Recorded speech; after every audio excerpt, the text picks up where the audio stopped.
Hi, my name's Brooke Davies, and this is this week's editorial blog, Read Out Loud. This week is the feminine and masculine of it all. I hope you enjoy. What if balance is not about choosing between strength and softness, but learning to access both? A reflection on emotional wealth, solo motherhood, online business, and recognizing what each moment requires. An intentional life is not built by choosing between softness and strength, but by learning when each is required. The goal was to build a life where your capability wasn't required every minute of the day. Thank goodness my business is online and can be run part-time.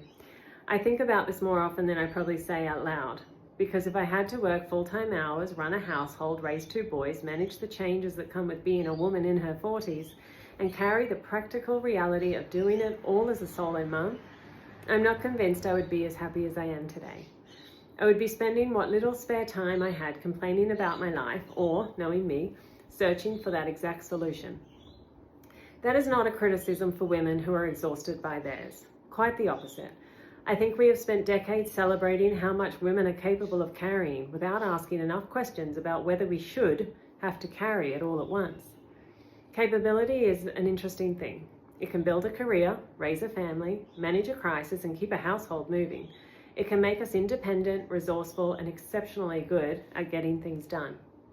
When capability becomes the only way we know how to move through the world, life can begin to feel like one long list of things we are competent enough to handle.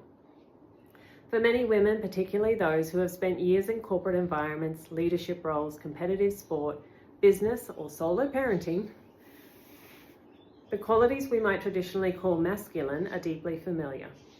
Action, structure, decision-making, discipline, protection, forward movement.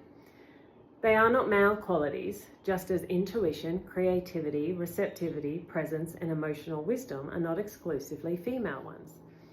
We all have access to both. The difficulty is not deciding which one we are, it is learning how to move between them without abandoning one in favor of the other. My own life requires both of me every day. There are hours when I'm speaking with people, following up, learning new skills, and doing what creates income and momentum. That part of my day asks me to be focused and disciplined, to make decisions and act before everything else feels perfectly comfortable. I am directing energy towards an outcome, moving, leading, creating structure around what matters. Then, there is another part of my day that looks almost entirely different. Visualization, gratitude, personal and leadership development, time spent understanding myself more deeply and cultivating the kind of leadership that does not rely on a title, volume, or control. Learning to listen to what is happening beneath the obvious. These practices are not passive. If anything, I have found them to be some of the most exposing work I do. There is nowhere to hide when the person you are required to lead is yourself. But the energy is different. It is more receptive, more reflective, less concerned with forcing an outcome, and more interested in becoming the person capable of creating and attracting one in flow. And then there is every other moment. The household, the school logistics, the food, the exercise, the washing, the appointments, the invisible mental list that seems to regenerate faster than it can be completed. The nights when someone may not feel well, the ordinary, relentless, and often beautiful responsibility of being present as a parent. This is where the lines become less obvious. There is discipline in looking after our health and softness in allowing ourselves to rest. Structure in keeping a household moving, and presence in sitting down long enough to hear what happened at school. Some moments ask us to act, others ask us not to. Most lives, I suspect, cannot be divided neatly into one energy or another. Solo motherhood certainly does not leave much room for rigid ideas about feminine and masculine roles. Sometimes my boys need mama bear. They need me to step in, make the decision, sort something out, or protect them. There are moments when action is the most loving thing I can offer. Other times, they need something softer from me. Cuddles, kisses, guidance, support, wisdom, the patience to stand nearby while they work something out for themselves. That distinction has become increasingly important as they grow older. Love is not always doing something for someone. Sometimes it is resisting the urge to fix what they are capable of learning to navigate. I saw the other side of this recently in a moment that involved, of all things, my tennis. I had been emotionally challenged by something on court that I couldn't quite explain, which is frustrating when you are used to being able to analyze a problem and work towards a solution. I shared it with the boys. This came directly after I had been the support of one of my sons needed, while he worked through something of his own. I could not take action for him. I could offer guidance and perspective, but he had to be willing to move himself.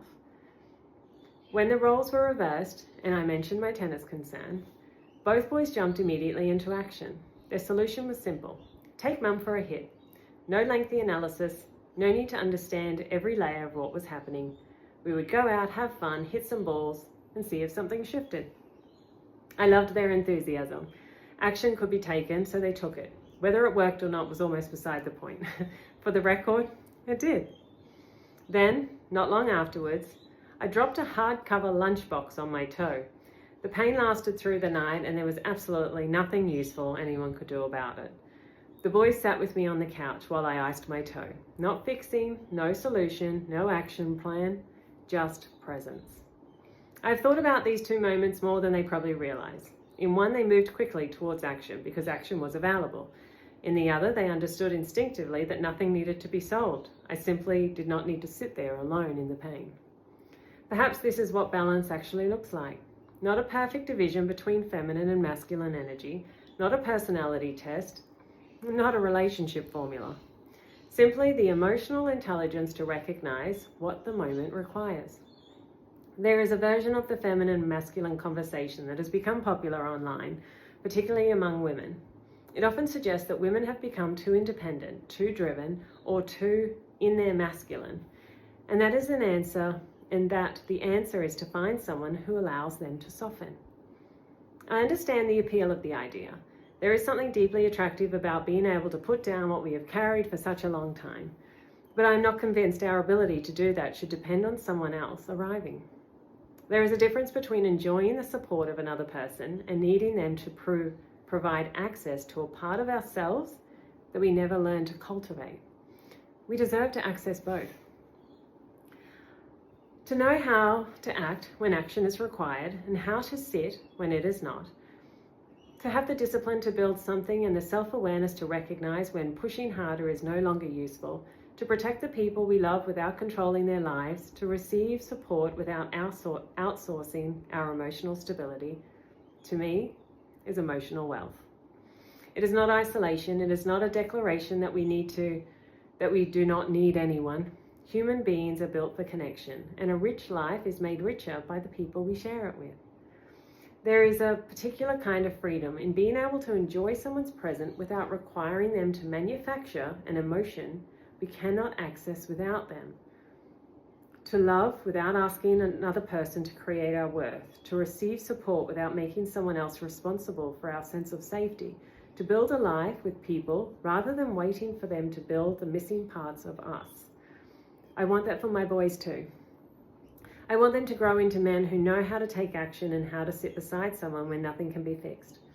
Men who can lead without always needing control, support without immediately offering solutions, receive care without seeing it as weakness, and make decisions without disconnecting from themselves. I am beginning to see that the balance I have been learning through my own personal development and life experience is becoming part of their language for life. Not because I have sat them down to teach them about masculine and feminine energy, because children notice how we live. They notice whether we treat rest as laziness, whether we ask for help, whether we can make a decision, whether we trust ourselves, whether we stay present with discomfort or rush to make it disappear. They learn from the way we move between strength and softness, long before they have words for either. This has also shaped the way I think about business. One of the reasons an online business suits my life so well is not simply that I can work from home or choose my hours. It is that the structure allows me to build around the whole of my life, rather than requiring every other part of me to compete with the work. There are hours for focused income-producing action. There are hours devoted to learning, reflection, and leadership development. And there is enough space left for me to be a mother, play tennis, run a household, look after my health, and live inside the life I am building. The work still requires discipline. Flexibility without self-leadership quickly becomes procrastination. A part-time business does not mean a casual relationship with the outcome. But neither should ambition require us to live a permanent state of force, in a permanent state of force. The best work I have done has come from the relationship between the two. The masculine gives it an idea, structure, and rhythm. The feminine gives it meaning and depth. One creates movement, the other creates attraction, and notices whether the movement is still taking us somewhere we actually want to go. We deserve both. I no longer think the work-life balance is a clean division of hours. Life does not divide itself neatly. Motherhood follows me into the working day. Ideas arrive while I am driving. Leadership lessons appear on the tennis court. A conversation with one of my children can teach me something about business, and something I learn through business can change the way I parent. An intentional life is less about keeping every part separate and more about knowing how to meet each moment as it comes. Sometimes the moment requires a plan, sometimes patience. Sometimes we need to take the shot, and sometimes we need to sit beside someone on the couch and just be. The point is not to choose one way of being and call it balance. It is to develop enough of ourselves that we have a choice. We do not need to wait until we have mastered every part of ourselves before we begin living fully. I am not sure that moment ever comes. We are still learning, still changing, and still being shaped by the lives we are living. And somewhere in the middle of that life, people find us. Friends, mentors, children, communities, perhaps a person we could have never planned for, unexpected and unannounced. The point is not to have it all worked out before they arrive. It is to keep becoming someone who can meet life as it is, capable of action and stillness, strength and softness, independence and connection. Maybe that is the feminine and masculine of it all. Not who does what, not who competes with whom. Simply learning to access enough of ourselves that the life we create and the people we share it with are chosen with intention.